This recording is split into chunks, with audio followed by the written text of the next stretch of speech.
তো চলো খাওয়া দাওয়া করে নিই, ক্যামেরাটা চালু করলাম তোমাদের সাথে। আর এখানে দেখো পুরো গজা খিচুড়ি হয়ে গেছে, মানে তরি তরকারি দিয়ে।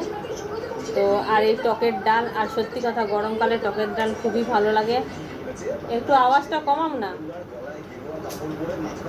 আর প্রচুর গরম বন্ধুরা, কি বলবো, এত গরম। এই দেখো বাইরে দরজাটা খোলা রেখেছি, গ্রিলটা খোলা রেখেছি, কারণ অতিরিক্ত গরম পড়ে গেছে না, গরমে ভালো লাগছে না। আর এখন সব থেকে বেশি ভালো লাগে সত্যি কথা বলতে গরমের টক ডালটাই আমার সত্যি ভালো লাগে, আর অন্য কোনো ডাল ভালো লাগে না। দারুণ টকের ডাল, আলু পটলের তরকারি, মাছের ডিম, আর হচ্ছে পাঁপড় ভাজা, খুব ভালো লাগে। তোমরা কে কে টকের ডাল খেতে ভালোবাসো কমেন্টে জানিও তো একটু আমাকে।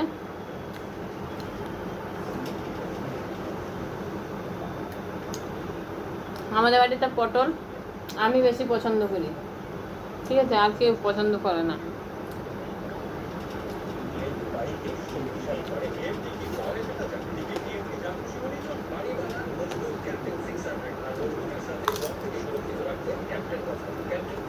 আর মাছের ডিম তো সত্যি আমার খুব ভালো লাগে।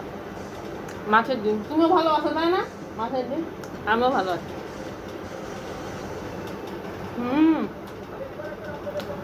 খুব সুন্দর মাছের ডিম হয়েছে, মাছের ডিমটা খুব সুন্দর খেতে।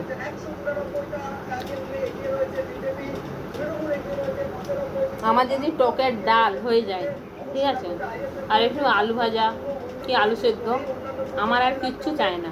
আমি মানে পছন্দই করি না। আলু পটলের তরকারিটা করেছি রাত্রেবেলার জন্যে, দুবেলার জন্যে করেছি, রাত্রের জন্য আর এখনের জন্য।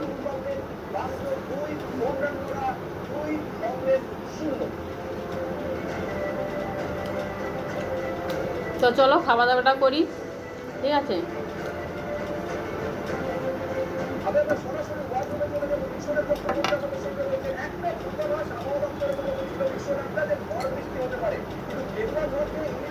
আর একটু ইগনোর করো, কারণ আজকে জানো সবাই ভোটের রেজাল্ট বেরিয়েছে, তো তার জন্য সবার ঘরে টিভি চলছে, একটু জাস্ট ইগনোর করো, ঠিক আছে।